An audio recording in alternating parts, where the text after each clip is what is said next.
Hi, I'm Prathyush, and today I want to talk to you about Freddy, starring Kartik Aaryan Alaya F, directed by Shashanka Ghosh. I do not think I'm being controversial in saying that Kartik Aaryan lacks what most actors need: a basic yet firm grasp of who the character they're playing is. Through his acting, what is supposed to be a socially awkward character comes off as sociopathic. I remember being asked by a colleague after watching the 2020 film Love Aajkal if Kartik Aaryan's character was suffering from some psychological condition. Why else was he being so strange? That was him attempting sincerity. Similarly, in the Love Ranjan films that made him, his masculinity and his mane, confoundingly popular, confidence came off as arrogance, as though there was no difference between the two. But there is a difference. One of charm, one of easy playfulness, one that he is not able to, through his body, through his face, through his voice, invoke and evoke. This inability to distinguish socially awkward from sociopathic wrecks Freddy, a film that was already on fragile ground because it belongs to an unstable genre. Trash cinema, what many prefer to call films that are so bad they are good.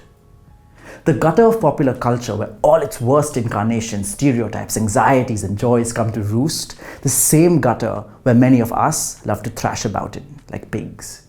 Let me clarify what I mean when I say trash. Trash cinema, as New Yorker critic Pauline Kael reminded us, are movies that behave badly, but movies that we are compelled by regardless because of how much joy we yoke out of it, whether ironically or not. Have you ever laughed at a joke thinking, my God, my taste is terrible, my politics so easily blurring into the background? In Kael's words, this genre makes you talk less about good movies than about what you love in bad movies. I call this genre unstable because watching it is a tightrope act between your beliefs and your instincts. You know what you're watching is terrible, tapping into the most craven, debauched edges of your personality, but you cannot look away. I can think of one such film in the past few years, Mrs. Serial Killer. The tricky quality about such films is that often they are not trashy intentionally. They become trash when the audience sees the film taking the villain whom we are supposed to hate and championing them in our minds, laughing when we're supposed to be moved, grunting when we're supposed to be glued. Freddy almost belongs to this genre because of the sheer ping-pong quality that it has, with one ridiculous caper piled on another, with logic flung out, with character development a ship that sailed, and climactic catharsis a fading promise. Freddy is not a film as much as it is a challenge of how best to make the worst work. Kartik Aaryan plays the titular Freddy, a Parsi dentist who is haunted by the image of his father shooting his mother and then shooting himself. He's shaken by these visuals to the point of retreating from social life, talking to his pet tortoise and painting toy planes. When he meets Kainaz, played by Alaya F, a married woman in an abusive marriage, he tries to woo her, to save her, and even decides to murder her husband, the man who gives Kainaz festering crimson wounds by night. This by itself, a woman needing to be saved by a man from another man, reeks of stale meat. Why do we insist on telling these tired stories again? For style, perhaps? I'm certain the word noir must have passed the desk of director Shashanka Ghosh and writer Parvez Sheikh while crafting these caricatures. Everything looks as though drenched of joy. Under cinematographer Ayananka Bose's viewfinder, Mumbai has never looked this sleepy, this penumbral, with a grey-blue fade as though wrecked by a dust storm. Even Marine Drive looks bleached. Restaurants are always backlit with silhouettes, houses feel haunted, the sound of a tortoise swallowing takes up so much of the auditory landscape, there is little space even for Mumbai traffic. Synthetic is a word that comes to mind, when light does not look like light, when rain does not look like a rain, when a film does not look like a film. The thick Parsi accents that circle the film are all world-burning, not world-building, because none of these sketches deepen your engagement with the film. Instead, they push you out of it for a chuckle. And the unstable energy comes from wondering if we're laughing at the film or with the film. That we're laughing, I guess, is good enough. These are the adjectives the teaser uses to describe Freddy. Innocent, truthful, quiet, lonely, shy, ingenious, naive, insightful, repulsive, nervous, introvert, conscious. One of these is unlike the others, the word repulsive. Freddy stares at women's breasts. He's a creep.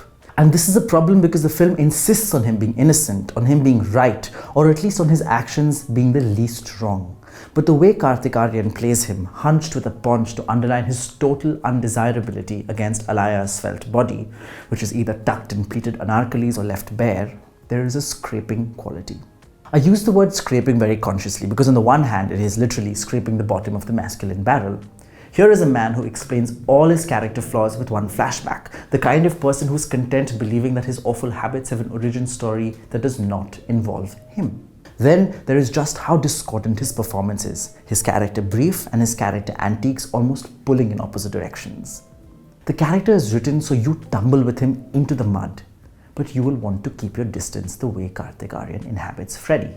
I must take a moment here to get into spoilers, for there is something about what the film is trying to do which has been bothering me. The film keels in the second half. We are told Kainaz manipulated Freddy into murdering her husband so she can live with her boyfriend, who is best described by a police officer as Protein Shake. This turn from heroine to vamp is immediate and means she sheds her conservative clothes and only wears that which makes the cleavage burst most effectively from her clothes. The salwar kameez is then swapped for denim and a blouse as her model shading gets darker with each scene.